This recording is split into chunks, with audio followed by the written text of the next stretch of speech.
Vote দেয়া ballot paper সরবরাহ এবং ভোটার উপস্থিত হবার আগেই ভোটার তালিকায় উপস্থিতির স্বাক্ষর দিয়ে দেয়া সহ নানাবিধ জালিয়াতির সংবাদ নির্বাচন চলাকালীন সময়ে গণমাধ্যমে প্রকাশিত হয়েছে।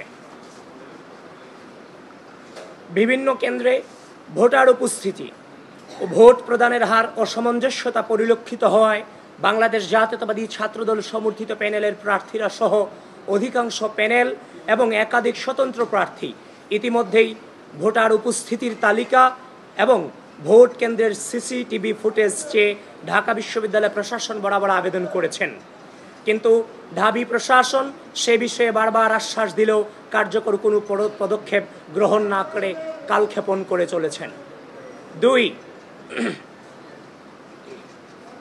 2019 সালের সর্বশেষ ডাকসু হল সংসদ নির্বাচনে ব্যালট পেপারে ক্রমিক নং না থাকায় ছাত্রলীগ নীরবে ভোট কারচুপির সুযোগ তৈরি করতে পেরেছিল, কিন্তু দুঃখজনকভাবে এবারের নির্বাচনে ব্যবহৃত ব্যালট পেপারেও কোনো ক্রমিক নম্বর ছিল না। এছাড়াও ছাপানো ব্যালট পেপারের সংখ্যা, ভোট কেন্দ্রে সরবরাহকৃত, ব্যবহৃত এবং বাতিল হওয়া ব্যালট পেপারের সংখ্যা এবং ভোট গ্রহণ শেষে ফেরতকৃত ব্যালট পেপারের সংখ্যা এখনো পর্যন্ত কোথাও প্রকাশ করা হয়নি। এমনকি বারবার জানতে চাওয়ার পরেও এ সংক্রান্ত তথ্যাদি কেন্দ্রে দায়িত্বরত পুলিং এজেন্টদেরকে জানানো হয়নি। ফলাফল প্রকাশের পর উল্লেখিত অভিযোগগুলো নিয়মানুসারে চিফ রিটার্নিং অফিসার বরাবর দায়ের করতে গেলে তিনি এসব বিষয়ে ঢাবি প্রশাসনের সাথে যোগাযোগের পরামর্শ দেন। পরবর্তীতে ব্যালট পেপার সংক্রান্ত ইস্যুতে একাধিক প্রার্থী ও পুলিং এজেন্ট কর্তৃক যথাযথ প্রক্রিয়া অনুসারে অভিযোগ দায়ের করার পরও ঢাবি প্রশাসন তদন্তের মাধ্যমে প্রয়োজনীয় ব্যবস্থা গ্রহণ না করে নানা অজুহাতে কালক্ষেপণ করে চলেছেন। প্রিয় সাংবাদিক বন্ধুগণ, আমরা তাদেরকে যথেষ্ট সময় দিয়েছি, আমরা তাদের কাছ থেকে সময় নিয়েছি, এর প্রক্রিয়ার মধ্য দিয়েই কিন্তু সময় নিয়েই আপনাদের সামনে উপস্থিত হয়েছি। এই নির্বাচনের দিন থেকে শুরু করে পরবর্তী সময়ে যেই ধরনের অসামঞ্জস্যতা আমরা দেখেছি, আমরা ইচ্ছা করলেই রাজনৈতিক যে সংস্কৃতি বাংলাদেশের ছিল, বিভিন্ন কারচুপি হওয়া এবং নেগেটিভ রেজাল্ট আসার পরে বিভিন্ন আন্দোলন করা, আপনারা আমাদেরকে জিজ্ঞাসা করেছিলেন যে আমরা কোনো আন্দোলনে যাব কিনা, কোনো প্রকার মিছিল মিটিং কিংবা অবরোধে যাব কিনা। আমরা বলেছি আমরা প্রক্রিয়া অনুসরণ করে আমরা সামনে এগুচ্ছি, অতি দ্রুতই আপনারা আমাদের অবস্থান সম্পর্কে জানতে পারবেন। সুতরাং আমরা কিন্তু পূর্বের রাজনৈতিক সংস্কৃতি থেকে বেরিয়ে এসে ধৈর্যের পরিচয় দিয়েছি এবং একটি প্রক্রিয়া অনুসরণ করে বিশ্ববিদ্যালয় প্রশাসনের সাথে এবং আপনাদের সম্মুখে আজকে আসা সম্পূর্ণ প্রক্রিয়া অনুসরণ করে আমরা এখানে এসেছি। এজন্য বাংলাদেশ জাতীয়তাবাদী ছাত্রদলকে আমি ধন্যবাদ জানাতে চাই যে তারা ধৈর্য ধারণ করেছে এবং পূর্বের যে রাজনৈতিক সংস্কৃতি সেটা থেকে বেরিয়ে এসে নতুন বাংলাদেশের নতুন রাজনৈতিক সংস্কৃতি প্রচলনে তারা গুরুত্বপূর্ণ ভূমিকা রেখেছে। কোনো তথ্য প্রকাশ করা হয়নি। অনিরাপদ ছাপাখানা থেকে ফাঁস হওয়া নকল ব্যালটের মাধ্যমে ভোট কারচুপির অভিযোগ ইতিমধ্যেই এসেছে। উল্লেখ্য যে 7 সেপ্টেম্বর 2025 তারিখে নীলক্ষেতের গাউসুল আজম মার্কেটের একটি ছাপাখানায় ডাকসু হল সংসদ নির্বাচনের বিপুল সংখ্যক ব্যালট পেপার অরক্ষিত অবস্থায় পাওয়া যায়, যেখানে ঢাবি প্রশাসনের কোনো নজরদারি ছিল না বলে নিশ্চিত হওয়া গেছে। প্রিয় সাংবাদিক বন্ধুগণ, ব্যালট এই নির্বাচনের প্রধানতম গুরুত্বপূর্ণ জিনিস। সে জিনিস অনিরাপদ অবস্থায় 7 তারিখ রাতে সেখানে পড়ে থাকবে, আশা করি সেটা আপনারাও মেনে নেওয়ার মতো পরিস্থিতিতে নেই। এবং আমরা সে অভিযোগ নির্বাচনের দিন পেয়েছি এবং যিনি সেদিন তিনিও নির্বাচন করেছিলেন, যিনি সেখানে ছিলেন, তার বুকমার্ক আনতে গিয়ে সারেজমিনে সেখানে যিনি উপস্থিত ছিলেন এবং যিনি সে ছবি তুলেছিলেন, ব্যালট পেপারের ছবি তুলেছিলেন, তিনিও আজকে সংবাদ সম্মেলন আমাদের সামনে উপস্থিত আছেন। প্রিয় বন্ধুগণ, আমরা নির্বাচনের দিন যখন এই ছবি পেয়েছি আমরা বিশ্বাস করতে চাইনি, নানান বাস্তবতার কারণে কিংবা ব্যস্ততার কারণে আমরা সেটাকে এড়িয়ে গিয়েছিলাম, কিন্তু পরক্ষণেই যখন দেখতে পেলাম তার নিজ হাতে ছবি তোলা এই যে ব্যালট পেপারের ছবি এবং যে আঙ্গুল দেখছেন সে আঙ্গুলও কিন্তু সেই ছেলেটারই আঙ্গুল, এবং সেখানে আমরা সেই ফোন থেকে আমরা আইফোনে ছবি তোলা, সেখানে 7 সেপ্টেম্বর 2025 রাত 12:57 AM লেখা আছে। সুতরাং এটাকে ভুল প্রমাণিত করার কোনো সুযোগ আমাদের হাতে কিংবা আপনাদের হাতে নেই। সেজন্য এই বিষয়টাতে বিশ্ববিদ্যালয় প্রশাসন কোনোভাবে হালকাভাবে নেওয়ার সুযোগ নেই। বিশ্ববিদ্যালয় প্রশাসনকে এই ব্যাপারে জোরালোভাবে তাদের অবস্থান এই জাতির সামনে এবং বিশ্ববিদ্যালয়ের সামনে তুলে ধরতে হবে। 4, ডাকসু নির্বাচন অনুষ্ঠিত হবার 4 দিন পর তথা 13 সেপ্টেম্বর 2025 শনিবার ঢাকা বিশ্ববিদ্যালয় প্রশাসন কর্তৃক প্রকাশিত বিজ্ঞপ্তি অনুসারে ভোট গণনা মেশিন এবং সফটওয়্যারের নির্ভুলতা ও বিশ্বাসযোগ্যতা যাচাইয়ের সময় নির্দিষ্ট কয়েকজন শিক্ষক ও টেকনিশিয়ান উপস্থিত থাকলেও ভোটার ও প্রার্থীদেরকে এই বিষয়ে মোটেও অবহিত করা হয়নি। ভোট গণনার বিষয়ে ইতিমধ্যেই নানান অভিযোগ বিতর্ক সামনে এসেছে, কিন্তু একটি কার্যকর গণনা প্রক্রিয়া নিশ্চিত করা গেলে এই ধরনের বিতর্ক তৈরি হতো না। 5, প্রত্যেক প্রার্থীর কাছ থেকে প্রতিটি কেন্দ্র থেকে একজন করে পুলিং এজেন্ট নেয়ার বিজ্ঞপ্তি প্রকাশ করলেও ভোটের আগের রাতে পুলিং এজেন্টদের তালিকা প্রকাশ করা হয়, যেখানে প্রার্থীদের প্রস্তাবিত বিভিন্ন কেন্দ্রের পুলিং এজেন্টদের বাদ দেওয়া হয়। কোন প্রক্রিয়ার মাধ্যমে পুলিং এজেন্টদেরকে বাছাই করা হয়েছে তা প্রকাশ করা হয়নি।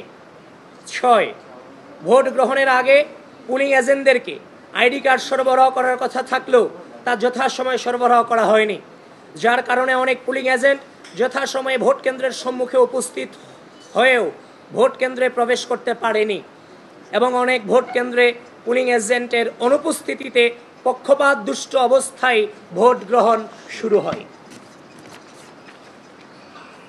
7,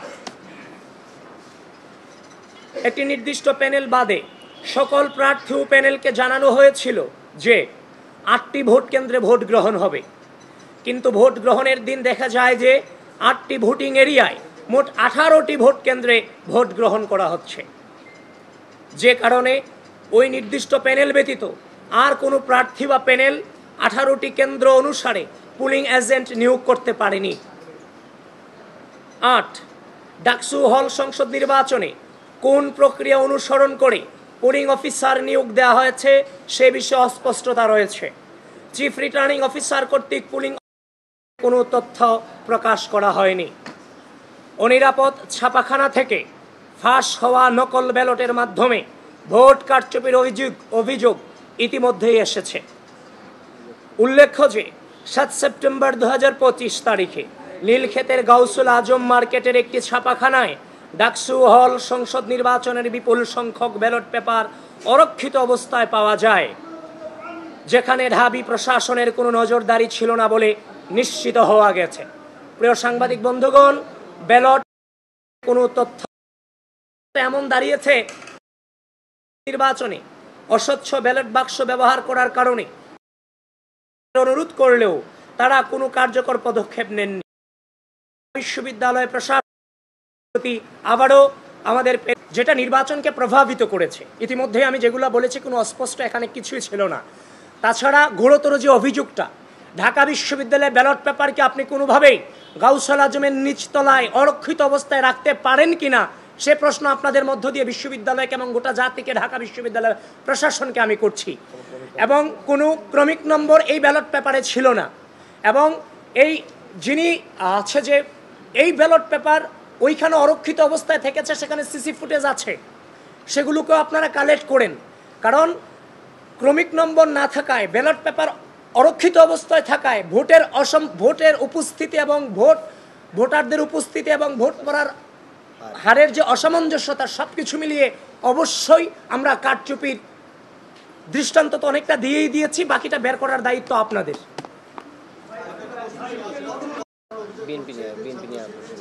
আমি ছাত্রদল নিয়ে কথা বলছি, আমি বিএনপি নিয়ে কথা বলছি না। এখানে বিএনপির কোনো প্রশ্নে যাওয়ার দায়িত্ব আমার নয়।